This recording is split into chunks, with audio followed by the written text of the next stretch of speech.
sekarang bukan itu, tapi adalah sebuah semangat mengetahui identitas kita. Itu yang kurang sekarang, yang kita butuhkan. Baik, saya mau tanya dulu, di antara Anda mana yang generasi pertama Advent? Anda yang mengerti ya generasi pertama ya, yang artinya orang tua Anda bukan Advent. Boleh angkat tangan? Oh ada, 1, 2, hanya 2 ya. Yang generasi kedua, artinya orang tua Advent, tapi nenek bukan Advent ya. Generasi kedua, 1, 2, 3, 4. Yang generasi ke dan sebagainya. 1, 2, 3, 4, 5, 6. Oke, ini sudah Advent dari zaman dahulu kala ya. Oke, Anda tahu perbedaan daripada generasi pertama dengan generasi kedua, ketiga, 4? Ada bedanya apa? Anda tahu? Apa bedanya generasi pertama dengan generasi yang kedua, ketiga, keempat? Generasi pertama pilihan sendiri. Generasi pertama itu adalah by choice, Anda menjadi Advent, betul? Kalau generasi kedua, seperti anak saya, dia nggak punya pilihan. Ya, dari lahir sudah dicekokin ya, ini sahabat ini, sampai dia pikir sahabat ya sahabat. Apalagi bergaulnya juga di sekolah Advent, semua sahabat, di gereja sahabat. Jadi sudah, itulah dunia dia. Saya bisa bayangkan, sementara kita yang generasi pertama by choice, ya, kita memilih. Tadi tahu sekali lagi generasi pertama, boleh angkat tangan, dulunya apa? Katolik. Wah, luar biasa ya. Itu dari apa namanya? Dari Babel keluar ya. Bagaimana ceritanya bisa keluar dari gereja Katolik? Sekolah? Bukan, karena punya tetangga juga teman main, jadi ngajak ikut KKR, seminar. Akhirnya luar biasa ya. Luar biasa ya. Anda punya tetangga yang luar biasa ya. Coba kalau tetangganya tidak suka bercerita, tidak suka mengajak, Anda masih di Katolik. Masih di mana? Di sini kan. Masih di Babylon. Kalau kamu? Protestan. Protestan ya. Bagaimana ceritanya bisa masuk Advent? Orang tua mencari sekolah berasrama, kemudian teman dari mama bekerja adalah orang Advent, kemudian kami disekolahkan di sekolah lanjutan Advent Prodadi, dan disitulah saya dan kakak akhirnya terima kebenaran. Oke. Jadi kita lihat bahwa selalu ada orang ya, yang kadang-kadang tanpa kita sadari itu membawa kita kepada kebenaran. Orang itu kadang-kadang bahkan bukan tidak harus orang Advent. Itu yang sangat menarik. Saya cerita sedikit kesaksian saya. Saya dari Jakarta, dari Tanjung Pinang datang ke Jakarta. Dulu saya dari agama Buddha, terus kemudian simpat. Saya pertama diperkenalkan kepada Yesus itu melalui gereja Katolik. Lalu saya jatuh cinta sama Yesus. Jadi saya simpatik kepada Katolik, tapi sebelum saya terima ajarannya, karena Katolik itu agak sombong sedikit, jadi dia nggak narik jiwa, ya kan? Susah kita mau baptisan aja, kita mesti cari-cari tahu, mesti bagaimana caranya ya, mesti ikut kelas ini dan kelas itu.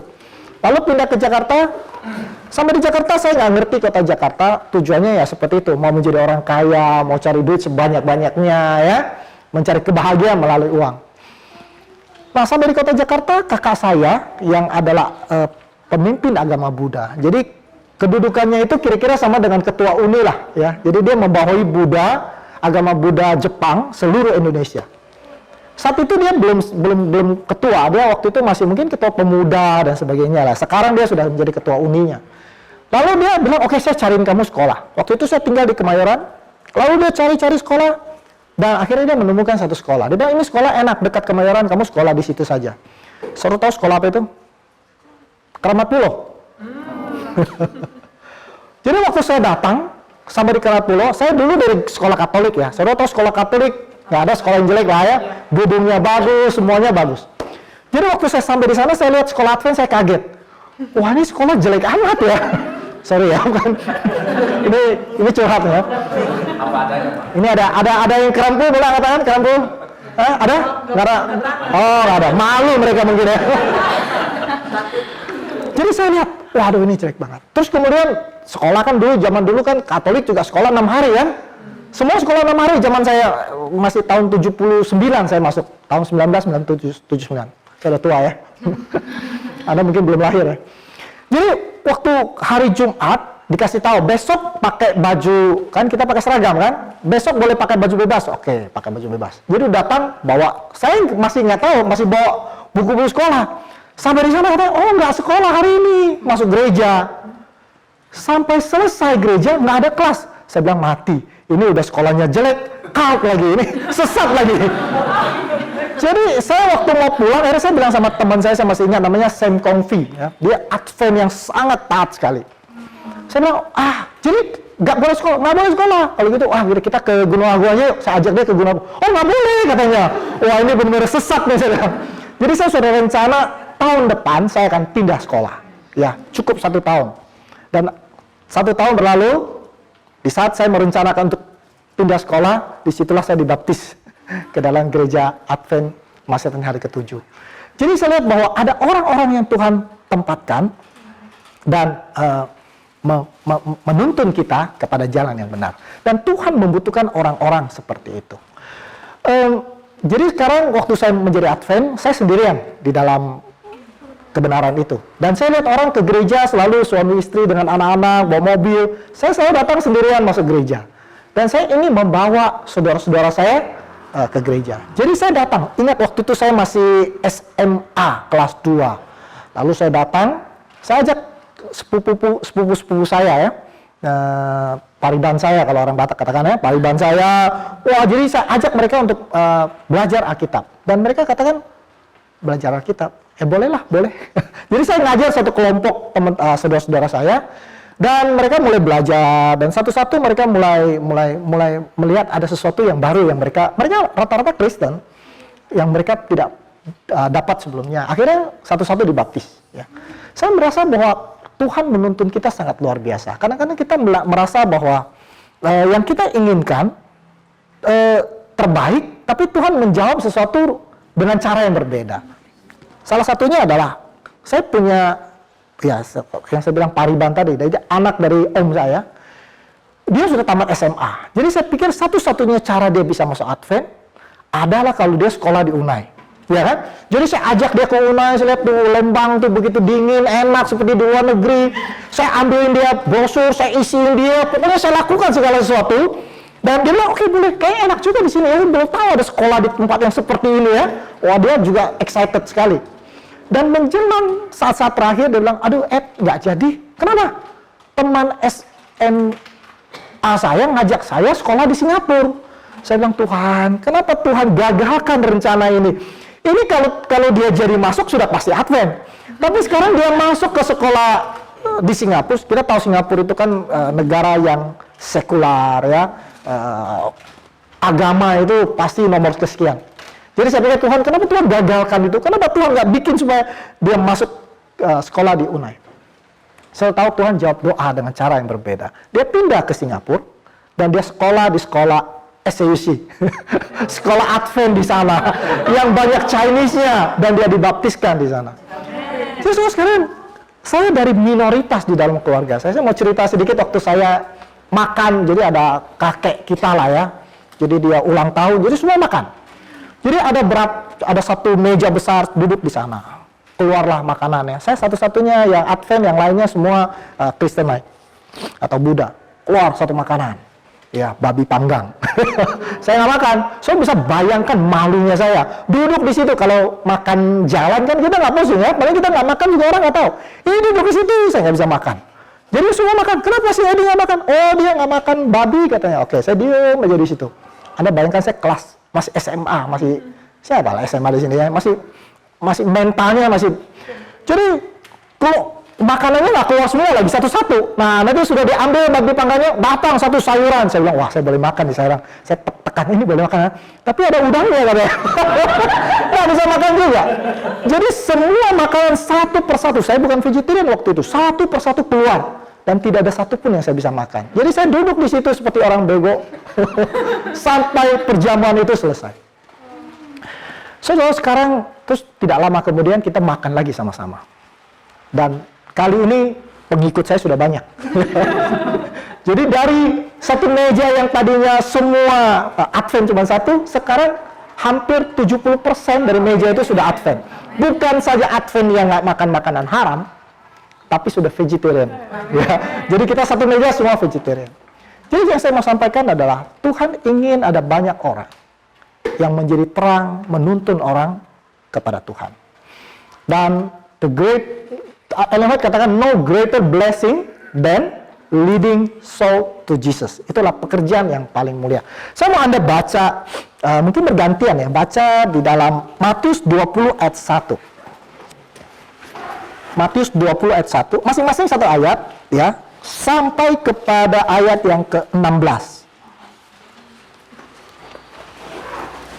Oh, saya nggak punya jam.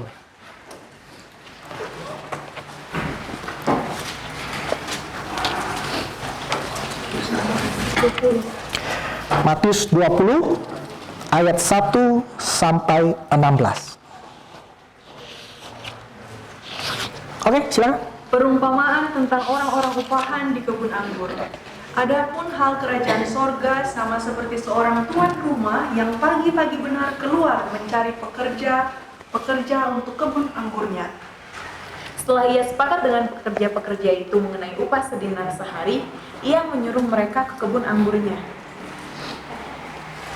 Ya, mungkin dari. Kira-kira pukul 9 pagi ia keluar pula, dan dilihatnya ada lagi orang-orang lain menganggur di pasar. Katanya kepada mereka, pergi jugalah kamu ke kebun anggurku, dan apa yang pantas akan kuberikan kepadamu. Dan mereka pun pergi. Oke. Kira-kira pukul 12 dan pukul 3 petang, ia keluar pula dan melakukan sama seperti itu. Kira-kira pukul 5 petang ia keluar lagi dan mendapati orang-orang lain pula, lalu katanya kepada mereka, "Mengapa kamu menganggur saja di sini sepanjang hari?" Kata mereka kepadanya, "Karena tidak ada orang mengupah kami." Katanya kepada mereka, "Pergi jugalah kamu ke kebun anggurku." Ayat 8. Ketika hari malam, tuan itu berkata kepada mandurnya, "Panggillah pekerja-pekerja itu dan bayarkan upah mereka, mulai dengan mereka yang masuk terakhir hingga mereka yang masuk terdahulu." Ayat 9. Maka datanglah mereka yang mulai bekerja kira-kira pukul 5, dan mereka menerima masing-masing 1 dinar. Ayat 10. Kemudian datanglah mereka yang masuk terdahulu, sangkanya akan mendapat lebih banyak, tetapi mereka pun menerima masing-masing 1 dinar juga. Ayat 11, ketika mereka menerimanya, mereka bersungut-sungut kepada Tuhan itu. Katanya, mereka yang masuk terakhir ini hanya bekerja 1 jam, dan engkau menyamakan mereka dengan kami yang sehari suntuk bekerja berat dan menanggung panas terik matahari. Ayat 13, tetapi Tuhan itu menjawab seorang dari mereka, "Saudara, aku tidak berlaku tidak adil terhadap engkau. Bukankah kita telah sepakat sedinar sehari?" Ayat 14, ambillah bagianmu dan pergilah. Aku mau memberikan kepada orang yang masuk terakhir ini sama seperti kepadamu. Ayat 15, tidakkah aku bebas mempergunakan milikku menurut kehendak hatiku, atau iri hatikah engkau karena aku murah hati? 16. Ayat 16, demikianlah orang yang terakhir akan menjadi yang terdahulu, dan yang terdahulu akan menjadi yang terakhir. Oke. Menurut Anda tuan rumah ini adil apa enggak? Hah? Adil tidak. Adil atau tidak? Manusia tidak adil tidak. Hah? Tidak. Adil atau tidak? Saya mau lihat dari satu sudut yang berbeda ya. Kalau Anda mengerti perumpamaan ini, mungkin Anda cocok jadi evangelis. Anda cocok untuk menjadi misionaris. Kenapa tidak adil? Kenapa adil? Adil atau tidak? Adil. Kenapa adil? Orang kerja lama kok gajinya sama dengan orang yang baru kerja. Memang sudah janjinya sih. Hah? Memang sudah sepakat janjinya sih. Karena sepakat. Ya tapi sepakat juga nggak adil dong, ya kan? Kesepakatan yang tidak adil gitu loh. Emang udah disepakati, tapi kesepakatan yang tidak adil. Sama kayak misalnya gini, ada satu orang kerja. Oh, kamu orang Advent ya, oke kerja 5 hari, ya kan? Gaji 1 juta. Datang satu orang, kamu bukan Advent ya, kerja 6 hari, ya kan? Gaji 1 juta. Adil nggak? Pasti dia komplain dong. Terus dia bilang, ya udah kamu jadi Advent aja. Ya kan? Tapi adil nggak? Kan mestinya oke, kamu Advent ya 5 hari ya, oke gaji 1 juta. Kamu kerja ya, 1.200.000 kan mestinya begitu. Di mana keadilannya?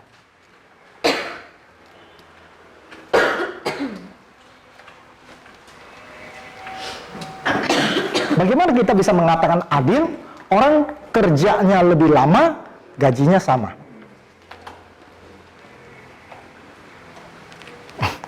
Gimana, Janet? Ya? Sebenarnya ini dari perspektif di hukum sih kita Ahli hukum ya. dari keadilan itu ada 2. Ya. Justice distributiva atau justice commutativa. Ya. Jadi ada 2 jenis keadilan, satu sama rata semua, satu itu berdasarkan itu. Jadi saya melihat di sini bisa dikatakan adil, tapi dalam artian yang sudah disebutkan tadi. Karena sudah ada perjanjian terlebih dahulu. Yang samanya itu karena jamnya, jadi ada sesuatu yang sama. Jadi bukan berarti nggak adil. Karena jamnya sama. Maksudnya pemberiannya sama dalam hal ini kan? Oh, pemberiannya sama, walaupun dia bekerjanya tidak sama. Iya. Oke, terima kasih. So sekalian, kalau kita melihat ini satu pekerjaan, maka kita akan merasa bahwa ini kok kerjanya lebih lama, dapatnya lebih sedikit, ya kan? Tapi kalau kita merasa bahwa pekerja bagi Tuhan, kalau kita melihat bekerja bagi Tuhan adalah satu kesukaan, maka lebih banyak bekerja, lebih banyak kesukaan, betul? Jadi yang paling mendapatkan paling banyak itu siapa? Yang kerja makin lama, karena sudah bisa lebih lama bersama dengan Tuhan, bekerja, dan dapat gaji lagi. Saya bisa melihat seperti itu.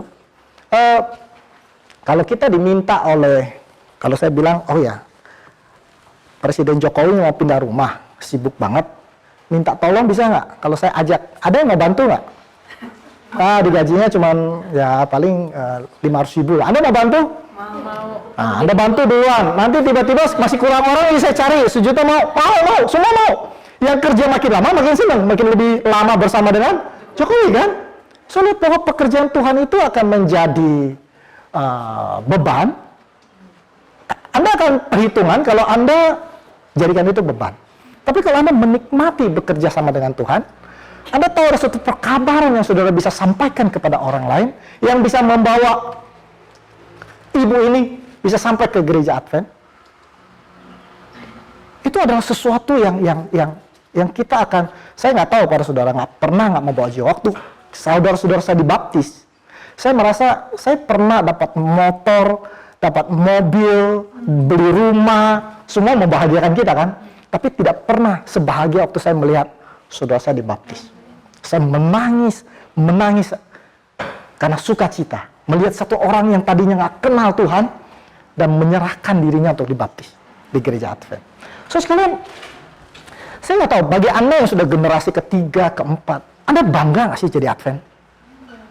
Bangga. Atau iyalah udah dari orok udah begini, nggak mau apa lagi? Anda bangga nggak membandingkan diri Anda dengan orang Kristen yang lain? Di mana bangganya? Atau sama aja lah, saya Advent, dia Katolik, dia Protestan, dia Pantekosta, ya sama aja lah. Ada nggak rasa saya berbeda loh? Berbeda dalam arti berbeda yang membanggakan, ya, bukan justru berbeda yang membuat kita minder. Anda, ya, pernah nggak sih Anda minder lihat ini? Saya minder loh masuk ke kelas tuh semua pakai perhiasan, saya doang nggak boleh pakai perhiasan. Ada rasa minder kayak gitu? Oh, sekarang lagi film yang terkenal tuh, film apa? Avenger ya. Waduh, semua boleh nonton. Anak saya bilang cuma saya nggak boleh nonton. Ini apaan sih agama nih? Salah lahir saya, apa begitu? Walaupun sekarang, saya bilang Advent itu apa ya saya mau bilang ya? Kita ini lama-lama seperti Farisi juga ya. Melarang nonton film, tapi YouTube boleh. Sama aja, sewa video boleh. Jadi saya bilang, saya nggak bisa nonton di bioskop, Tapi saya tunggu 6 bulan lagi nanti ada di bisa di-download katanya ada original ya. Sebenarnya kita mestinya kan kalau nggak boleh ya itu juga nggak boleh kan ya. Tapi sekarang yang kayaknya yang haram itu bioskopnya. Tapi filmnya boleh nonton di ya kita mungkin harus. Saya bilang Advent itu kalau kita tidak sungguh-sungguh mengerti ajaran kita akan menjadi orang yang Farisi. Saya pernah dengar pakai perhiasan kan nggak boleh. Jadi waktu saya kawin dapat sekali banyak emas.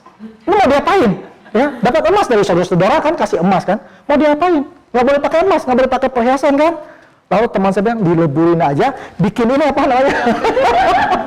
Kan ikat pinggang kan nggak dilarang, betul? Anda pakai bros dari emas, nggak apa-apa kan? Ada yang pakai bros, tapi brosnya kalau dikasih tali, nah itu nggak boleh. Betul? Dikasih tali nggak boleh, tapi kalau brosnya di sini, terus di sininya ada sedikit apa namanya emas, itu nggak apa-apa, masih melekat di baju, itu oke, ya. Hanya kelihatan. Tapi kalau saya bisa melihat bahwa kita ini sudah mulai, sudah tahu bahwa hidup sederhana yang Ellen White ajarkan bukan hanya perhiasan emas. Anda pakai dasi, kalau Anda bangga sekali dengan dasi Anda mau supaya orang lihat betapa bagusnya dasi ini, saya beli 5 juta loh. Anda tahu banyak orang yang dasinya suka diangkat ke atas. Pernah lihat? Supaya orang lihat mereknya. Wah, itu gaya ya. Itu dasi sudah sama dengan apa? Sudah sama dengan perhiasan. Nggak beda. Betul? Nggak beda. Mercedes-Benz, kalau Anda beli, ada orang beli mobil mahal karena memang pekerjaannya. Dia harus, karena pekerjaan. Tapi ada orang beli itu karena apa? Kebanggaan. Segala sesuatu itu bisa menjadi perhiasan, betul? Handphone Anda bisa jadi perhiasan, kacamata Anda bisa jadi perhiasan, betul? Jadi kita kadang-kadang hidup, saya paling tidak tahan kalau waktu baptisan itu harus oke, tambahkan tidak boleh minum teh dan tidak boleh minum kopi. Saya bilang begadang nonton bola itu juga melanggar kesehatan. Bukan makan Indomie juga melanggar kesehatan. Betul? Anda makan Sprite apa nggak melanggar kesehatan? Anda minum apa namanya? Keratin day itu kan ada kafeinnya di dalam. Apa mau dibacain itu semuanya? Atau cukup hiduplah hidup yang sederhana, jagalah tubuhmu ya menjadi bait suci. Ka'bah Tuhan, itu kan yang paling penting. Masa masih dijabarin semuanya? Saya lihat orang ya, misalnya seorang ketua sidang ketangkep minum kopi, habis nggak karirnya? Ya, udah biasa ya. Saya pikir karirnya akan habis ya, kalau ketahuan misalnya siapalah lagi minum kopi gitu ya, wah itu akan dibawa kemana? Ke majelis kan? Tapi kalau begadang nonton bola, nggak masalah. Padahal apa sih bedanya? Sama-sama juga melanggar hukum kesehatan. Sih kita mulai melihat pelanggaran itu bukan dari segi apa ya? Itu Yesus katakan ya. Jadi kalau saya benci dengan ibu ini, ya, benci sekali, sakit hati. Dan kalau bukan karena ada hukum tidak boleh membunuh, udah saya bunuh dia. Iya kan? Tapi karena ada hukum itu saya juga nggak bisa membunuh. Tapi Yesus bilang apa? Pada saya membenci dia, saya sudah membunuh. Yesus ingin membawa kita untuk melihat hukum itu pada apa namanya? Esensinya. Betul ya? Bukan hanya pada perbuatannya. Makanya pada saat orang melihat seorang wanita, Yesus katakan menginginnya tidak sampai kepada perbuatan, itu sudah bersinah. Sekalian. Jadi mudah-mudahan saya merasa bahwa kita orang Advent itu mengalami sebuah degradasi identitas. Kita nggak bangga lagi jadi orang Advent. Kita sudah merasa bahkan, aduh kenapa ya saya kayaknya terpisah dari dunia. Kita nggak bangga dengan identitas kita. Saya ingin tanya, waktu saya jadi Advent ya, saya waktu masuk ke dalam gereja Advent, saya cerita tadi ya, waktu di sekolah itu saya diajak masuk ke sebuah pendalaman Alkitab. Dalam pendalaman Alkitab itu kemudian pendetanya memberikan pendalaman Alkitab dengan sangat luar biasa dan saya lihat semua bisa menjawab pertanyaan dengan sangat hebat. Kapan dimulainya 2300 petang dan pagi? Di sini jawab 457, ada satu ibu jawab. Tanya ini berakhirnya kapan? 1844, satu lagi jawab. wah saya betul-betul terkesima. Saya waktu Katolik cuma diajarin apa? Yesus berbuat mukjizat, ya betul ya. Katolik kan sangat mengagumkan ya kehidupan Yesus. Loh ini kok bisa nubuatan yang saya tidak pernah dengar? Ya apa itu 2300 petang dan pagi dan pendeta bisa satu jawab sini jawab. Saya lihat sekarang kita mengadakan Yesaya. Pernah dengar Yesaya? Ya dengar ya Yesaya. Jadi Yesaya ini adalah orang-orang pilihan yang datang bayar ya. Waktu Sabtu dari hari Sabat itu dari jam 3 sampai jam 6, hari Minggu dari pagi sampai sore, setiap Sabat dan Minggu dan hari libur. Jadi nggak ada holiday mereka, semua datang 4 bulan itu full. Orang pilihan dong yang mau melakukan itu ya. Waktu pertama masuk kita berikanlah pertanyaan-pertanyaan. Perkabaran 3 malaikat terdapat di mana? Hanya 2 yang bisa jawab. 10 hukum tolong ditulis. Wah berantakan, ada yang cuma bisa 3 hukum, ada yang 4 hukum, urutannya kacau. Cuman hari Sabat aja yang semua bisa. Hukum keempat, semua ngerti. Hukum yang lain udah kacau balau. Saya bayangkan, ini menyedihkan. Ya. Membuat kita, saya bilang, saya dulu menganggap Advent itu sesuatu yang mutiaranya sangat luar biasa yang saya dapatkan. Tapi sekarang orang Advent sudah tidak peduli dengan mutiara-mutiara. Kita dulu disebut sebagai Alkitab berjalan. Orang Advent jangan diskusi, jangan berdebat Alkitab dengan mereka. Mereka akan keluar ayat-ayat itu mengalir demikian. Saya tahu sekarang yang paling banyak belajar Alkitab bukan lagi orang Advent. Dalam satu penelitian bukan lagi. Kita sudah lebih banyak gadget dibandingkan dengan sungguh-sungguh belajar firman Tuhan. Anda tahu satu, Anda coba jawab benar atau salah. Ya, ada 3 orang Majus datang mengikuti bintang untuk mencari di mana Yesus dilahirkan. Itu benar atau salah? Belum tentu benar. Belum tentu benar ya. Ini sangat dasar ya, bahwa orang Majus itu bukan 3. Alkitab tidak akan 3. Dalam pendalaman Alkitab saya bawakan kepada orang-orang yang bukan Advent, semua bilang 3. Ya 3 orang Majus. Kenapa pendeta kita bilang 3? Sudah ini jangan sampai terjadi pada apa? Orang Advent. Ini orang-orang pilihan loh. Ya, jangan sampai terjadi. Kita harus kembali kepada Alkitab, belajar, ya, renungkan firman Tuhan. Lalu mereka bilang, waktu saya bilang, kenapa Tuhan terima persembahannya Habil dan menolak persembahannya Kain? Saudara tahu jawabannya apa? Ini dari pendalaman Alkitab yang saya ajar. Karena persembahan Kain adalah buah-buahan yang busuk katanya. Saya bilang jangan saya salah. Saya bilang gimana terdapat? Iya katanya. Terus saya kasih lihat. Loh nggak ada. Saya dari kecil katanya diajarin pendeta saya begitu.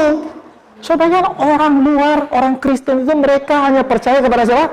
Pendetanya. Hanya orang Advent yang dimana anggotanya sungguh-sungguh belajar Alkitab. Anda tahu gereja hari Minggu nggak ada orang awam khotbah di depan, ya kan betul?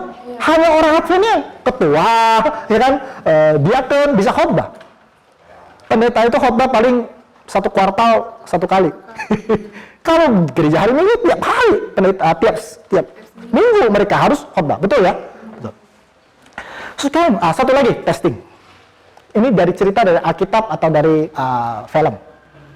Ada satu kelompok orang, 700 orang, kidal, dia bisa mengumpan batu dan tembakannya itu selalu tepat, selalu selisih paling 1 rambut. Itu dari Alkitab apa bukan? Iya. Ya. Aku Benjamin. Oh, ya. Oke. Banyak yang nggak tahu. Anda bisa bayangkan ini adalah dasar kehidupan kita Alkitab. Cerita ini saya ceritakan, orang bilang, emang benar itu dari Alkitab? Saya nggak pernah baca. Saya sedih oleh karena ini saya ungkapkan sedih oleh karena kita adalah umat sisa yang dipercayakan Tuhan untuk satu tanggung jawab yang sangat besar. Ada satu kebenaran yang harus kita sampaikan kepada dunia. Sama seperti Tuhan mempercayakan kepada Nuh satu perkabaran, masa kini. Masa kininya Nuh ya. Saya tahu apa present truth atau masa kininya pemberitaan Nuh? Apa itu? Bahwa apa? Ayat akan datang kan? Itu kan khotbahnya Nuh kan? Nuh akan khotbah misalnya kesehatan misalnya. Kita harus olahraga. Itu oke lah, itu bukan present truth. Karena present truth itu sifatnya harus memenuhi syarat antara hidup dan mati. Itu perkabaran itu antara hidup dan mati untuk zaman itu. Kalau saudara sekarang mau khotbahkan perkabaran Nuh, udah nggak cocok. Itu hanya cocok di zamannya Nuh. Ya kan? Sama seperti waktu bangsa Israel itu mau keluar dari Mesir. Maka perkabaran masa kini di saat itu adalah apa? Keluar dari Mesir. Mereka semua siap-siap. Nggak ada yang bilang, saya nggak mau pergi lah. Mati dia. Itu pilihan hidup dan mati. Mereka keluar. Siapa yang mimpin nabinya? Adalah Musa. Siapa umat sisanya? Bangsa Israel. Ya kan? Bangsa Israel. Mereka saling jangan lupa ya, nanti kita mau keluar ya. Saling berbagi. Jadi setiap zaman Tuhan mempunyai nabi dan mempunyai umat yang sisa. Betul ya? Dan ada satu perkabaran. Setuju gak? Setiap zaman itu ada nabi, ada umat sisa, ada perkabaran. Kalau sekarang kita ini, apa? Siapa nabinya? Ellen White. Ya, 1844. Ya kan? Siapa umat sisanya? Yang istimewa itu, siapa umat sisanya? Hah? Kita. Ya kan? Anda umat yang istimewa. Umat sisanya, perkabarannya apa? Perkabaran 3 malaikat. Kita mesti kasih tahu orang, kenapa ini hidup dan mati. Karena apa? Karena kalau dia tidak keluar dari Babylon, maka dia akan minum apa? Itu perkabaran 3 malaikat. Kita harus kabarkan. Bayangkan kalau Nuh sibuk sekali bangun apa namanya kapal bahtera dan dia lupa menyampaikan itu dan orang mati, tanggung jawab siapa? Apakah kita sadari kita memiliki mutiara-mutiara yang indah yang kita bisa bagikan kepada orang? Itu sebabnya ada satu kutipan yang menurut saya sangat luar biasa adalah dikatakan kebutuhan terbesar dunia ini apa? Obat, teknologi, uang, manusia-manusia, orang-orang yang tidak mau diperjualbelikan, orang-orang yang dalam jiwa batinnya benar dan jujur, orang-orang yang tak gentar menyebut dosa dengan nama yang sebenarnya, orang-orang yang hati nuraninya setia kepada kewajiban seperti jarum kompas menunjuk kepada kutub, orang-orang yang mau berdiri demi kebenaran walaupun wah luar biasa ya, langit runtuh kita masih tetap setia dalam kebenaran kita. Saya punya, kadang-kadang kita malu dengan kebenaran kita ya. Saya ada satu cerita, ada satu teman ya, dia jualan asuransi dan best seller lah ya. Dan kemudian dia diajak makan oleh bosnya dia, dan bos dari bos dia, bayangkan ya, bosnya dia ajak dia makan dan bosnya bertiga mereka makan untuk merayakan, dia banyak sekali. Waktu dia duduk ngobrol-ngobrol, dia merasa ya waktu pesan makanan ya sama-sama, mau makan apa? Makan. Jadi datanglah makanan. Rupanya makanan dia datang duluan. Jadi datang duluan karena itu sop. Jadi bosnya sama big bosnya bilang, makan dulu, kamu makan dulu, jangan tunggu kita, nanti nggak enak. Terus dia malah berpikir, saya harus berdoa apa enggak ya? Jangan nanti dibilang sok suci katanya. Ini kan bos-bosnya orang dunia kan. Nanti kalau saya berdoa, nanti dia bilang, wah ini nanti susah, saya punya karir katanya. Jadi Tuhan, ampuni saya, kali ini saya nggak berdoa. Nanti saya berdoa 2 kali Tuhan. Kompromi kan? Jadi dia makan, nggak berdoa. Ya, makan. Terus kemudian datang makanan bosnya 2. Ya, saya tahu apa yang dilakukan oleh bosnya? Bosnya berdoa. Kita malu menyembunyikan identitas kita. Saya percaya orang apa? Bagaimana kalau sudah datang ke satu rumah terus disediakan minum teh? Apa yang sudah lakukan? Mau bilang enggak, nanti bilang aneh, teh aja nggak minum. Pura-pura lah begini, tapi nggak minum sih, pura-pura doang. Begitu? Enggak. Apa yang Anda lakukan? Hah? Minta air putih ya? Saya nggak minum teh. Gitu ya? Begitu ya? Anda nggak malu kan menyatakan kebenaran Anda? Begitu juga kalau kebenaran kita adalah sesuatu yang berharga, yang harus kita ceritakan kepada orang lain. Bukan sesuatu yang kita harus merasa malu. Anda tahu bahwa orang Yahudi ditolak Tuhan kan? Mereka ditolak Tuhan, terus mereka dibuang ke Babylon selama berapa tahun? Saya mau tes, saya mau bikin Anda malu supaya kerajaan Israel pecah kan pada saat sesudah Salomo. Pecah menjadi berapa kerajaan? Dua. Kerajaan apa aja? Hah? Israel dan Yehuda. Yang mana yang di utara? Israel di utara. Yehuda di selatan. Yehuda ibu kotanya apa? Yerusalem. Kalau yang di atas Israel? Samaria. Harus jawabnya cepet. Ya, iya kan? Itu mesti luar kepala. Inilah prinsip hidup saya, mesti cepat sekali jawab ya. Nah, Israel hancur, ya kan? Dijajah, dihancurkan oleh Assyria. Tinggal siapa? Yehuda. Yehuda juga kemudian habis oleh siapa? Oleh siapa? Oleh siapa? Babylon. Aduh, jawabnya kecil. Anda orang pilihan loh. Yang lain-lain pada di mall, Anda duduk di sini. Artinya Anda orang umat sisa dari sisa. Jadi siapa? Babylon. Nebukadnezar datang, dihancurkan. Wah, hancur semua apa bait suci yang mereka banggakan, hancur. Lalu kemudian dibawa Daniel ke Babylon. Saya mau tanya, apa yang menyebabkan Yehuda dihukum Tuhan? 70 tahun mereka dihukum Tuhan. Hah? Apa tuh? Oke. Apa lagi? Semua yang jawaban Anda pasti benar, tapi bukan itu yang saya maksud. Semua itu adalah akibat daripada yang ini. Apalagi? Kesombongan. Oke, apalagi? Tidak mendengar suara Tuhan. Menolak Yesus. Tidak mau mendengar suara Tuhan. Kenapa? Menolak Yesus. Hah? Zaman itu belum ada Yesus ya? Yang menolak Tuhan lah. Kenapa? Pertanyaannya. Apalagi? Apa yang mereka lakukan sampai mereka ditolak Tuhan? Kita harus pelajari. Karena ini ada tulisan supaya kita tidak ulangi sebagai Israel rohani. Tidak mau mengistirahatkan tanah. Oke, apalagi? Kenapa? Menyembah berhala. Kenapa dia menyembah berhala? Kompromi. Kenapa dia kompromi? Tidak cinta Tuhan. Tidak cinta Tuhan, apalagi? Hah? Tidak menunjukkan harta. Maksudnya? Oke, apa lagi? Pelanggaran terhadap hukum Tuhan. Apa? Pelanggaran terhadap hukum. Melanggar hukum Tuhan. Kenapa mereka melanggar hukum Tuhan? Tabut perjanjian hilang. Oke. Mereka mengawini wanita luar nggak? Ya. Mereka menyembah berhala? Ya. Kenapa mereka lakukan itu? Mereka minta raja nggak? Hah? Kenapa mereka lakukan itu? Siapa raja mereka sebetulnya? Kenapa mereka lakukan itu? Kenapa?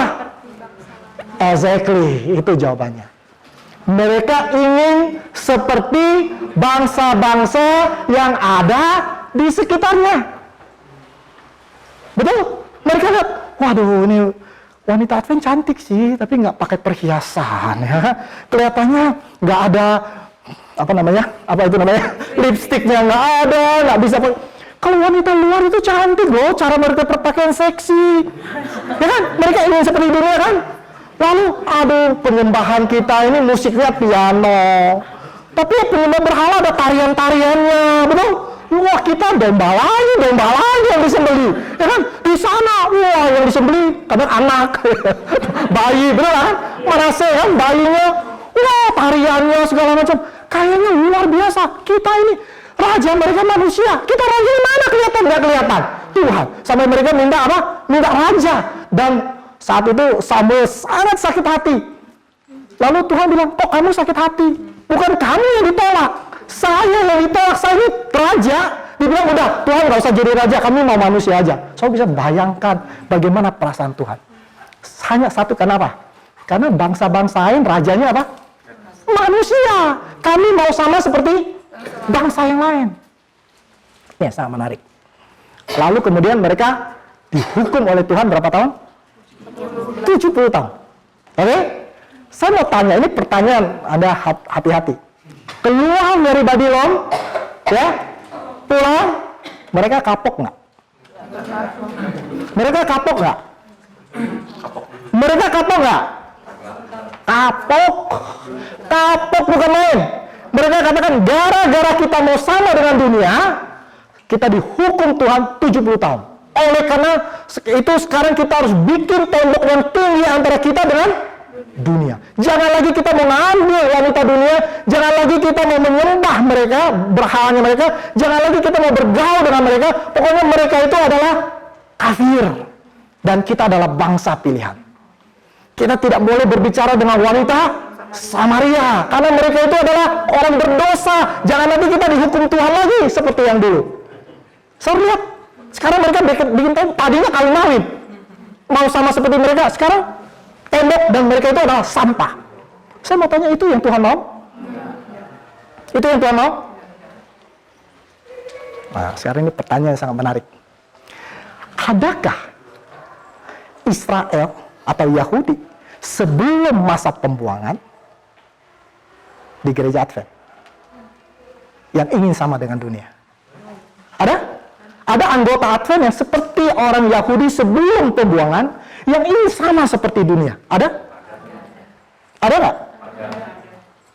Saya sangat sedih kemarin ada PA gabungan di gereja PA. Lalu mereka bilang, kami mau supaya yang dibahas itu adalah mengapa kita tidak boleh minum kopi dan tidak boleh nonton bioskop, nggak boleh ke bioskop nonton film. Saya bilang, itu dipertanyakan. Ya ampun. Kalau pertanyaannya, wah, kenapa 2.300 petang dan pagi? Wah, itu oke lah ya, kita bahas ya. Ini mau bahas lagi. Balik lagi kita. Setelah perjalanan segitu lama 150 tahun. Kita balik lagi mempertanyakan kita punya identitas. Karena apa? Sudah tahu kenapa? Karena kopi sudah menjadi apa? Gaya hidup dunia. Saudara lihat di mana-mana kopi semua kan? Ya. Semua saya lihat teman-teman saya gaya loh minum kopi. Kok kita nggak boleh sih? Apa sih salahnya? Penelitian juga katanya kopi sehat kok, bisa ini dan itu kan. Kita ingin sama seperti dunia. Ada nggak di gereja Advent?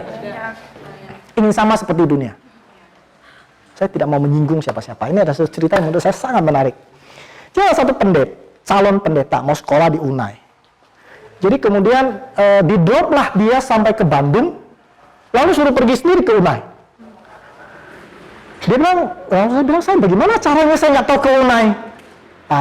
Akhirnya dia lihat ada satu wanita, ya, tidak pakai lipstick, tidak pakai cincin, tidak pakai kalung, tidak pakai bedak, tidak pakai gelang dan sebagainya, masuk ke sebuah kendaraan umum. Dia lihat wanita itu berbeda sekali dengan wanita yang lain. Dia ikut masuk, sampailah dia ke UNAI. Rupanya wanita itu adalah orang Advent, ya, gereja di UNAI. lalu pendeta itu sudah tamat. Lalu dia bersaksi, kira-kira 10-20 tahun kemudian. Dia bilang, kalau saya tersesat di Bandung sekarang ini, saya nggak akan sampai ke UNAI katanya. Karena wanita Advent sudah tidak beda dengan wanita bangsa-bangsa lain. Saya mau saudara merenung sebentar. Ini benar atau tidak terjadi? Mungkin di Indonesia saya rasa masih nggak terlalu. Saya ke Amerika, kita pergi ke satu gereja, itulah gereja Advent. Saya lupa namanya, atau lebih baik saya tidak sebut namanya. Waktu masuk ke dalam remang-remang, ya, lampu sorot itu mengarah kepada mimbar, dan kemudian yang khotbah itu khotbahnya ya Pantekosta banget lah ya. Kemudian lagunya lagu apa namanya?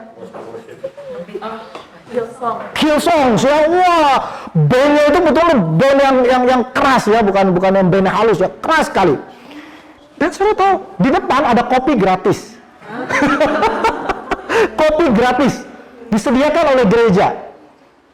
Dan yang hadir semua itu orang-orang muda. Dan teman saya bilang, saya mencium bau marijuana. Bisa bayangkan. Itulah gereja kita. Pendeta-pendeta pulang gereja, ajak kita makan. Ya, makan di McDonald dan sebagainya. Jadi sahabat sudah oke dan sebagainya. Inilah masalah di gereja kita. Yehuda sebelum apa? Pembuangan. Ingin sama seperti dunia. Mempertanyakan, kenapa sih kita nggak boleh nonton film? Kenapa sih kita nggak minum kopi? Kenapa? Kita ingin sama seperti dunia, karena dunia melakukan itu. Pertanyaan saya adalah, adakah orang Advent sama seperti Yehuda sesudah pembuangan? Ada? Ada? Ada juga yang fanatiknya bukan main. Yang kalau dia lagi berbakti tiba-tiba masuk orang pakai jeans, ada tatonya dikit, wah dia udah bilang ini orang kenapa masuk gereja. Itu tidak boleh dia masuk gereja. Gereja ini gereja yang suci, kenapa ada orang yang berdosa seperti itu? Ya. Lalu kemudian orang itu duduk di belakang, dia mulai ngelirik, ya ini nggak boleh sebetulnya. Kita harus bawakan ke majelis supaya kita lebih selektif memilih orang ya. Kalau bisa ada satpam di depan. Lalu pendeta khotbahnya sangat menyentuh hati. Dan orang yang tato dan pakai jeans itu sudah menangis ya. Ibu ini nggak dengerin, dia liatin terus, kenapa dia masih ada di sini? Dia nggak dengerin khotbah, yang dia liatin orang itu terus. Ada orang yang demikian? Ada. Soalnya Tuhan ingin kita ada di tengah. Tapi ada yang ekstrim kanan seperti Yahudi sebelum pembuangan, ada yang ekstrim ke sana seperti Yahudi sesudah pembuangan. Tuhan ingin kita hidup menjadi saksi bagi umat-umat yang belum tahu. Seperti Israel itu ditempatkan untuk menjadi terang. Bukan hanya mereka yang mau diselamatkan oleh Tuhan kan? Enggak kan? Supaya seperti waktu Salomo, siapa yang datang? Ratu Sheba. Ya kan? Datang dari jauh lalu diterangkan segala macam bagaimana sistem penyembahan di sana, bagaimana pengorbanan di sana. Supaya apa? Supaya kebenaran itu akan dilihat oleh semua bangsa. Engkau adalah apa? Kita ini apa? Yesus bilang kita apa? Kita adalah terang. Kita terang kan? Dimanapun Anda berada, kita ini bagaikan lilin-lilin kecil kan? Dimana Anda berada, dan lilin itu menerangi sekitar Anda. Dari mana Anda bisa menjadi terang? Bagaimana hidup Anda bisa menjadi terang? Apa yang membuat Anda menjadi terang? Apa yang membuat Anda menjadi terang? Jawabannya apa? Hah? Adalah gaya hidup kita kan? Gaya hidup kita kan? Kalau Anda ada di tetangga, Anda hidup di satu perumahan dan tidak dikenal, dianggap sama saja, maka kita bukan terang. Betul? Terang itu kan berbeda. Misalnya Anda keluar rumah, ya yang lain udah pakai perhiasan segala macam, Anda biasa-biasa saja, ya kan? Pagi-pagi semua masih belum apa-apa, Anda olahraga, ya lari. Itu kan sesuatu berbeda. Kenapa sih kamu lari? Ya kita mesti jaga kesehatan, ya kan? Terus kamu ajak tetangga-tetangga makan, loh kok makanannya nggak ada dagingnya? Oh iya kami vegetarian, ya kan? Ini kan gaya hidup yang berbeda kan? Betul? Itu yang membuat jadi terang kan? Benar? Apakah hidup kita sudah menjadi terang dimanapun kita berada? Saya pikir Anda bisa jadi misionaris yang hebat, yang berkhotbah di mana-mana, ya. Tapi sebetulnya kita juga bisa menjadi misionaris melalui gaya hidup kita. Paling tidak melalui gaya hidup kita. Dan orang tanya. Saya setiap kali kalau memberikan pendalaman Alkitab kepada satu orang, terus dia tanya, Bapak denominasinya apa ya? Saya bilang Advent. Teman kerja saya Advent. Saya dalam hati saya harus senang atau khawatir nih.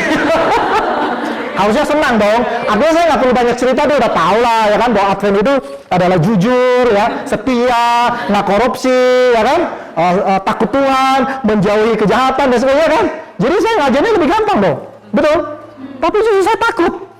Nanti saya ngajar, sama aja tuh kita Advent juga dia korupsi juga, ya kan? Nggak beda-beda sama kita, sama aja. So bayangkan betapa sakitnya hati kita ya kalau kita dengar hal-hal seperti itu. Baik, Tuhan ingin supaya kita menjadi orang-orang yang dimana dunia bisa lihat dan tahu Tuhan itu bisa bangga. Pernah baca nggak Tuhan itu bangga? Ya, coba baca. Coba kita buka Alkitab kita, Ayub 1 ayat berapa ya? 8 kalau saya.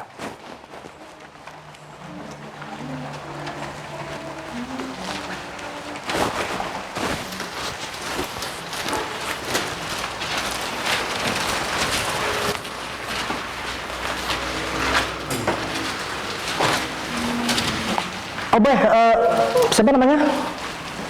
Ya, Grace. Coba Grace baca.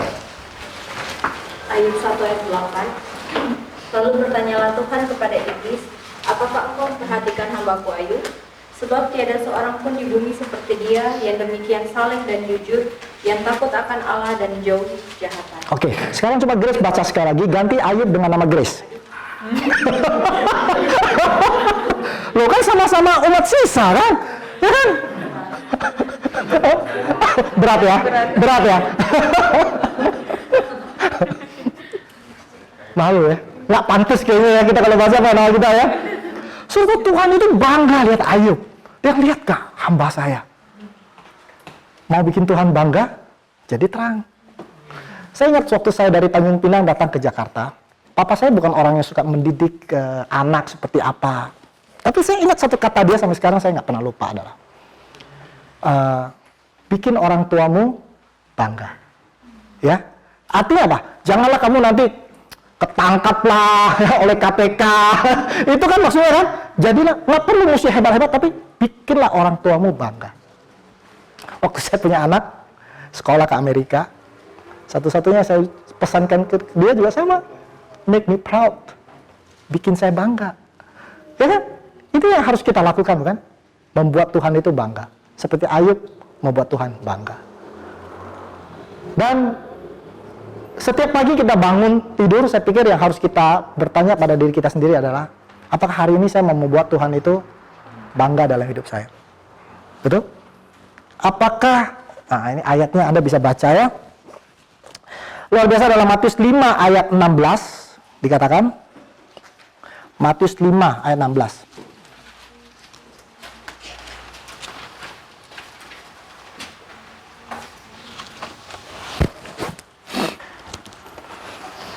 Matius 5 ayat 16.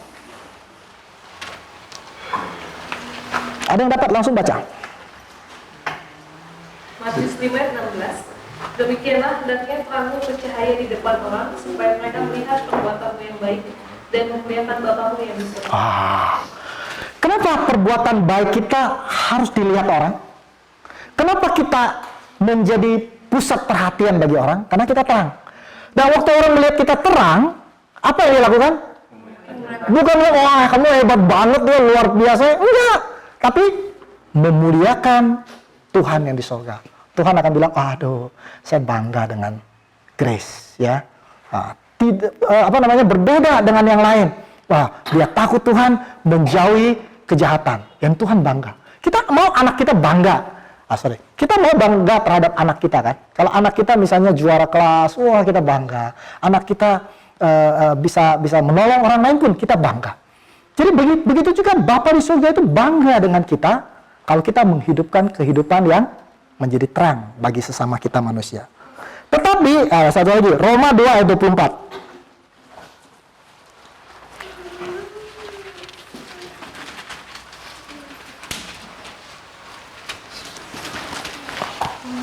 Siang dapat langsung baca. Roma 2 ayat 24, seperti ada tertulis, sebab oleh karena kamulah nama Allah dipuja di antara bangsa-bangsa. Oleh karena engkau, namaku dimuliakan. Tetapi oleh karena kamu juga apa? Allah kita dihujat oleh bangsa-bangsa. Kita pikir bahwa kalau kita melakukan kesalahan, ya udah ini kesalahan. Saya pribadi punya tanggung jawab. Soalnya kita ini juga oleh karena perbuatan kita membuat Tuhan kita malu. Betul? Diolok-olok oleh bangsa-bangsa lain. Kecuali kita jangan sandang, jangan bilang orang Kristen. Mulai detik ini saya nggak mau jadi orang Kristen deh. Sebab kalau kita sudah menyandang predikat Kristen, kita sebagai pengikut siapa? Kristus. Apa yang kita lakukan? Itu memuliakan nama dia, atau sebaliknya apa? Membuat dia dihina oleh bangsa-bangsa. Orang bilang, Kristen. Apaan tuh? Ya, korupsi juga. Nah, tahu Tuhannya kasih ngajarin dia apa tuh? Betul? Kalau anak saya berbuat sesuatu yang nggak benar di sekolah, kira-kira saya sebagai orang tua malu nggak? Lalu orang tanya dia, anak bapaknya siapa sih? Ya kan? Nah, orang Batak apalagi ya, ada marga yang harus dijaga ya. Jadi apa sih sebetulnya menjadi misionaris? Apa sih sebetulnya menjadi pekerja dalam Tuhan? Adalah menjadi terang. Sehingga kalau saya bertemu dengan seseorang dan dia mengatakan, oh saya kenal orang Advent, saya merasa lega. Oke, ada sesuatu terang yang dia lakukan. Dan itu adalah menjadi apa? Gaya hidup kita. Harus menjadi gaya hidup kita. Saya biasanya kalau hari yang paling capek dalam satu minggu itu biasanya bukan hari kerja, hari Sabat. Waduh, dari pagi karena bisa berdiri sama lama ya. Satu kali pulanglah kita jam 6 begitu ya, dari gereja sepanjang hari ngajar. Sampai di rumah kita lihat tetangga kita, kenapa ya? Kayaknya ada sesuatu yang berbeda. Kayaknya pintunya, pagarnya dibuka, pintunya dibuka. Lalu waktu kita masuk ke rumahnya, rupanya waktu itu memang hujan. Dan air hujan itu somehow masuk ke dalam rumah dia dengan lumpur-lumpurnya sekalian. Jadi semua rumahnya itu penuh dengan apa? Lumpur. Dan dia punya anak cewek, kayaknya kalau nggak salah 2 lagi, di telepon nggak bisa angkat. Lalu ada anak cowoknya satu, autis. Ya, jadi duduk di situ main handphone, terus ibunya sendirian ya. Jadi kita bertiga, saya dengan istri dengan anak kita, ayo kita bantu. Jadi udah capek karena hari Sabat kita ambil ember, lalu kita kasih air ya, lalu kemudian kita bersihkan semua rumahnya. Membersihkan itu nggak susah, tapi ngangkat barangnya itu setengah mati. Angkat dulu satu-satu, lalu kemudian disiram air, lalu kemudian dibersihkan, nanti direpel lagi, lalu barangnya pindahin lagi. 3 jam kita bersihin sampai akhirnya ruang depannya itu semua udah bersih. Wah, capek juga ya. Lalu kita, oke, ya udah sama sini ya, ibunya juga nggak enak kan. Udah Bu. Lalu tinggal kamar dan sebagainya. Kita akhirnya pulang. Oh ya, boleh kita pulang ya. Ya pulang. Terus anaknya yang autis itu bilang, Om, kamarnya belum katanya. Wah, ibunya nggak ada. Nanti kita aja, kita tidur di luar dulu aja saya. Terus kalian sejak itu setiap kali bawa makanan kita selalu datang ya. Sebenarnya karena kita orang Advent itu kita tidak merakyat ya. Saya lihat ya, di perumahan saya itu ada banyak sekali orang Advent. Tapi pada saat mereka mengadakan kebaktian bersama, okumene, orang Advent yang hadir hanya saya, sekeluarga ya. Karena saya pikir kita harus hadir, kita harus jadi contoh, kita mesti jadi terang. Bagaimana kita bisa jadi terang kalau kita tidak berada di dalam lingkungan mereka, ya kan? Jadi saya, kemudian tetangga saya kenal, ini Pak Edi ini pendeta loh, dia siaran di RPK, jadi ada yang mempromosikan saya juga ya, wah dan sebagainya. Terus akhirnya mereka mulai tanya mengenai kesehatan, lalu saya mulai bikin di rumah saya ajakan masak, jadi bikinnya selalu malam Sabat, habis itu makan. Jadi setiap kali makan itu ada babinya, ada apa, kita nggak pernah ikut makan. Lalu sekali-sekali bikin aja di rumah Pak Edi. Oke, kita bikin di rumah saya. Jadi yang habis itu kadang-kadang saya yang bicara, kadang-kadang saya minta pendeta bicara. Lalu makannya makanan vegetarian. Jadi mereka punya pikiran vegetarian itu makanannya pasti nggak bisa dimakan deh, nggak bisa ketelan deh, sayur semua, sayur mentah. Jadi waktu kita bikinin soto dan sebagainya, wah kalau vegetarian kayak gini kita juga bisa katanya ya. Wah jadi nanti dong kapan dong kita bikin kelas, kita memasak, kita belajar masak. Oh ya saya bilang ini lagi mau bikin lagi kelas memasak. Nah bicara kesehatan, memasak, terus kan menjadi terang. Inilah gaya hidup kita. Kita bersyukur kita adalah orang Advent. Kalau saya orang Kristen pada umumnya hari Minggu, terang apa yang saya bisa berikan? Sama aja antara Pantekosta, antara Katolik atau dengan gereja Batak, kan sama saja. Apa bedanya? Masing-masing punya perbedaan dikit-dikit, tapi kita berbeda, kita punya kebenaran, kita punya mutiara-mutiara yang sayang sekali sekarang sudah dilupakan. So sekalian kita mesti kuasai Alkitab kita. Kita mesti betul-betul know your Bible. Ya, supaya kita bisa menjadi terang bagi mereka. Dan kita harus menghidupkan apa? Gaya hidup orang Advent. Dan kita tidak memusuhi mereka. Tapi kita juga tidak sama dengan dunia. Saudara bisa tangkap ini, saya pikir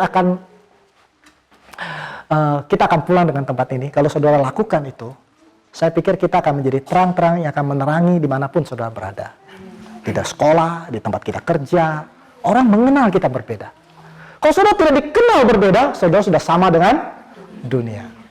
Tapi kalau saudara menjudge mereka, saudara sudah sama seperti orang Yahudi, Farisi. Setiap pagi saya bangun tidur, pertama yang saya lakukan adalah saya bermeditasi, berdoa kepada Tuhan,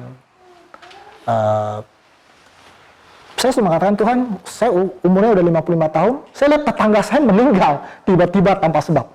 Ya, saya bilang mungkin ini hari yang terakhir dalam hidup saya. Kita nggak pernah tahu kan, bisa aja ketabrak mobil dan sebagainya. Tapi kalaupun ini hari yang terakhir dalam hidup saya mau menjadi terang untuk orang-orang yang membutuhkan. Saya punya satu sesi nanti pagi hari ya, besok pagi kalau nggak salah. Anda hadir, saya mau ceritakan bagaimana Tuhan akan mengirim orang kepada kita kalau kita sungguh-sungguh mau menjadi terang bagi dia. Pengalaman yang sangat luar biasa yang saya rasa Tuhan atur jika kita siap. Tapi kalau kita masih belum bisa menjadi terang, kira-kira Tuhan akan kirim orang kepada kita? Enggak, akan menjadi apa? Batu sandungan bagi orang-orang itu. Tapi kalau kita siap, Tuhan akan kirim orang. Dan hidup kita akan menjadi berkat bagi orang lain. Dan itulah makna kebahagiaan yang tertinggi, yang tidak bisa dibeli dengan apa? Uang. Ada banyak orang kaya yang hidupnya miserable. Saya waktu SMA, saya kenal satu keluarga yang kaya raya. Belum ada apa-apa, tahun 70-an mereka sudah punya baby Benz. Orang yang paling kaya. Saya lihat bagaimana dia selingkuh, istrinya sakit kanker. Saya dekat sama keluarga itu. Anaknya, udah kawin-mawin kemana-mana. Hancur rumah tangganya. Sampai akhirnya, suaminya masuk penjara. Ya, karena kasus dan sebagainya. Saya banyak lihat orang kaya. Kebetulan saya punya kesempatan untuk mengenal orang kaya. Percaya sama saya, nggak lebih bahagia daripada orang seperti yang saya bawakan pada kemarin. Di wawancara nggak lebih bahagia. Mana yang lebih bahagia? Adalah orang yang ikut Tuhan, lalu kemudian apa? Mengasihi Tuhan dengan sungguh-sungguh, bukan hanya di mulut, dan mengasihi sesama manusia. Pelayanan, itu yang bisa membuat kita memiliki kebahagiaan yang sejati.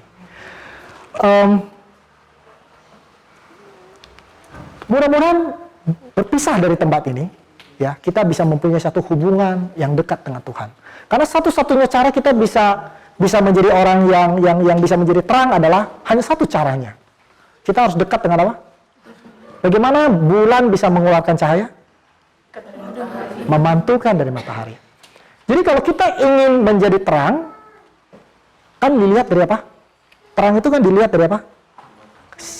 Kelakuan kita ya, buah dari perbuatan kita kan, yaitu buah roh ya. Bagaimana kita bisa menghabiskan buah roh? Dengan apa? Akulah pokok anggur, engkaulah carang-carangnya. Rantingnya kalau menempel pada pokok anggur, buahnya akan keluar. Jadi pagi hari itu adalah waktu di mana kita harus habiskan waktu kita bersama dengan apa? Tuhan.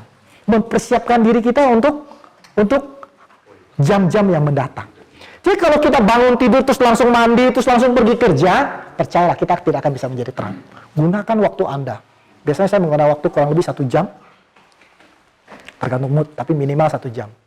Baca Alkitab, sesudah kita berdoa, mungkin sekitar 15 menit, lalu mulai baca Alkitab. Ya, baca, renungkan yang dibaca. Saya setuju dengan pendeta Roy Pitoy, saya bukan tipe orang yang suka baca Alkitab 3 fatsal, hanya untuk memenuhi tanggung jawab saya sebagai orang Kristen. Sudah saya baca 3 fatsal, tapi kemudian lupa. Lebih Anda baca 1-2 ayat, tapi renungkan. Ya, apa makna ini bagi saya hari ini? Apa makna ayat ini bagi saya hari ini? Itu akan lebih baik daripada baca 5 fatsal, lalu kemudian Anda lupakan. Setelah itu, saya selalu baca Mazmur 23. Ini fatsal kesayangan saya. Jadi saya menghadapi masalah apapun, saya biasanya panik. Ya, tapi sekarang saya nggak panik. Sekalipun aku berjalan dalam lembah kekelaman, orang Kristen mungkin nggak berjalan dalam lembah kekelaman. Walaupun kita dekat dengan Tuhan, masih bisa mendapat masalah? Bisa. Tapi bedanya di mana? Bedanya di mana? Lembah kekelaman kita dengan lembah kekelaman orang mengenal Tuhan itu bedanya di mana? Hah? Aku tidak takut bahaya sebab iya, bedanya di situ. Kita rasa Tuhan berjalan dengan kita nggak takut bahaya. Saya masih ada waktu? Oke. Waktu saya SMA, saya pernah kenal satu orang Kopassus. Kopassus itu Singkat cerita saya pernah dengar dia waktu itu, jadi om saya bangun rumah dan ada satu orang namanya Pak Slamet selalu datang minta duit. Itu preman, tato semua. Ya. Dia tato dan hanya waktu Soeharto tembak-tembakin orang bertato, atau kalian masih ingat nggak?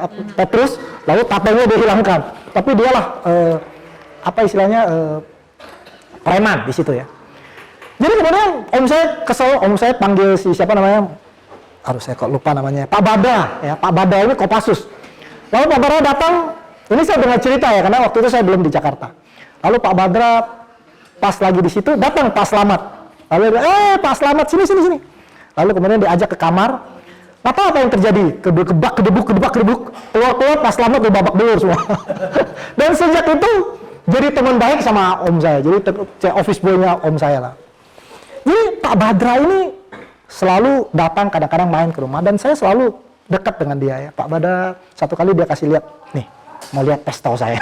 Dia kali lihat, kita rasanya gimana ya. Nah satu kali saya diajak ke rumahnya di Cijantung, naik Vespa. Dia pakai jaket, waktu itu masih belum pakai helm, lalu saya duduk di belakangnya dia. Waktu lagi jalan, tiba-tiba dia walaupun dia Kopassus bawa motornya itu hati-hati banget ya. Tiba-tiba dipotong sama satu orang, orangnya itu tato semua ya, terus rambutnya cepak, udah kayak preman lah ya. Wah begitu dipotong, Pak Badra langsung klakson, tet. Wah dia lihat ke belakang, mukanya serem ya, lihat ke belakang. Begitu dia belakang, dia lihat Pak Badra pakai jaket Kopassus, lalu pistolnya nongol dikit. Pistolnya nongol dikit. Begitu dia lihat yang mukanya tadi serem, tiba-tiba menciut jadi seperti tikus ya. Terus dia bilang, wah dia ngangguk, terus dia pinggirin motornya, Pak Badra lewat. So bayangkan, waktu itu saya duduk di belakang. Saya bilang, sekalipun ada lembah kekelaman, saya tidak takut bahaya, karena ada Pak Badra di depan saya. Kopassus punya pistol. Terakhir saya ketemu Pak Badra udah tua, jalan pun susah, manusia ya. Tapi Tuhan mengatakan, aku besertamu. Sekalipun kamu di dalam lembah kekelaman, nggak usah takut bahaya. Tuhan katakan, aku besertamu. Itu menolong saya melewati hari-hari saya.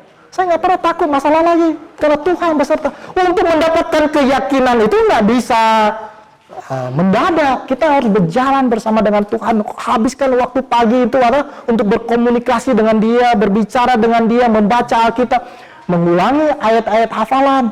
Ya, masing-masing kita tentu ada ayat yang kita sukai, tandai, setiap hari baca, kuasai. Itu walaupun kita udah tahu, kita baca lagi itu menguatkan kita di dalam kehidupan kita sehari-hari. Dan kita tidak hidup seperti orang dunia. Kita berubah. Kita bersyukur kita ada di dalam kelompok umat yang sisa. Ya, kita memiliki nabi. Mana ada Kristen punya nabi? Cuman kita punya nabi yang menuntun kita. Kristen lain nggak peduli kesehatan. Kita punya pelajaran kesehatan. Tapi banyak orang Advent tidak suka kesehatan. Kita lebih suka dengan dunia. Kita senang dengan Kentucky Fried Chicken. Kita senang dengan, padahal Tuhan mempunyai maksud dan tujuan untuk bangsa kita. Kita tidak sama dengan dunia. Lalu cerita sama dengan dunia, saya punya satu cerita yang lucu. Saya punya teman, cewek, cantik, dan dia itu suka ke diskotik. Wah, dia ke diskotik dan dia enjoy lagu-lagunya. Lalu kemudian dia bertobat, dia kawin dengan seorang pemuda, orang kaya, tapi Kristen yang benar. Orang Kristen. Terus saya bilang, wah hidup kamu miserable dong ya. Dari diskotik pindah ke gereja. Dia bilang, enggak tuh. Saya di Pantai Coastal sama aja musiknya kayak di nightclub. Meriah juga bandnya katanya. Saya enjoy, nggak beda jauh katanya. So kita tidak sama dengan dunia. Musik kita berbeda. Apa yang kita tonton, apa yang kita dengar, ucapan kita, apa yang kita lakukan, apa yang kita makan, gaya hidup kita. Kalau tidak berbeda, ngapain jadi orang Advent? Jadi Katolik lagi aja. Apa juga boleh, sembahyang orang tua boleh, pegang dupa boleh, semua boleh. Ngapain kita memilih menjadi orang Advent? Karena kita ingin berbeda. Dan kita ingin menjadi terang bagi dunia. Dan kalau kita sungguh-sungguh melakukan itu, Tuhan akan kirim orang datang ke rumah kita. Rumah saya banyak menampung pasien orang sakit kanker. Tuhan kirim. Ya, Karena kita menghidupkan kehidupan umat yang sisa, menjadi terang dimanapun kita berada. Ini yang dibutuhkan oleh Tuhan saat ini. Itu sebabnya saya pikir acara ini diadakan, kan? Supaya Anda kembali dari tempat ini masing-masing menjadi sebatang lilin, tidak lagi mencari harta, tapi mencari jiwa untuk dibawa kepada Tuhan. Dan kelak waktu kita di sorga nanti, ada banyak orang yang katakan, oh, saya ada di sini oleh karena ibu ini. Ya, mungkin dia nggak tahu, tapi waktu itu dia pernah ngomong begitu dan saya tersentuh. Ya, saya pernah lihat dia olahraga, saya itu penyakitan, tiap hari saya lihat dia olahraga, ya, dan saya akhirnya ikut olahraga, saya sembuh. Ada banyak orang yang oleh karena kita punya gaya hidup berubah. Dan itu dia. Dan ada juga orang yang di sorga nanti katakan, saya nggak sampai di sorga nih gara-gara orang ini. Betul? Karena kata-kata dia menyakitkan hati saya. Karena dia menuliskan dulu lidah yang berbahaya, sekarang jempol yang berbahaya. Ya, jempol kita banyak membuat orang sakit hati dengan forward semua yang belum tentu benar. Dan Tuhan ingin kita menjaga lidah kita dan menjaga jempol kita. Kira-kira bisa dilakukan itu? Apakah itu tantangan ini Anda terima? Bangga menjadi orang Advent, bukan sombong ya. Bangga karena kita dipilih oleh Tuhan. Anda punya privilege yang luar biasa, bekerja untuk Tuhan. Kita orang yang generasi pertama ya, masuknya jam 3, jam 5 ya. Anda punya kesempatan kerja dari kapan? Wah, dari pagi. Dan kalau tidak memanfaatkan kesempatan untuk bekerja, Alkitab katakan apa? Yang terdahulu, yang apa? Kemudian akan bisa jadi yang terdahulu. Kenapa? Karena kita tidak mengambil privilege, kesempatan istimewa untuk membawakan kabar baik ini kepada orang yang belum dengar.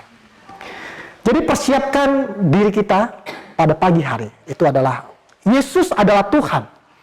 Tadi dibahas ya, pagi-pagi ketika hari masih apa? Gelap. Tuhan, Yesus harus apa? Berdoa. Kalau Tuhan saja perlu berdoa, siapa kita? Apa kita lebih hebat dari Yesus?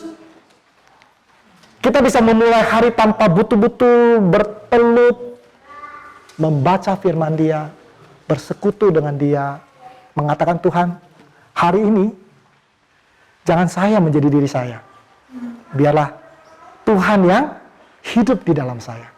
Hari ini apapun perkataan saya, Tuhan, itu keluar bukan dari diri saya, tapi dari Tuhan. Kita membayangkan ya, berjalan sama seperti siapa? Henok.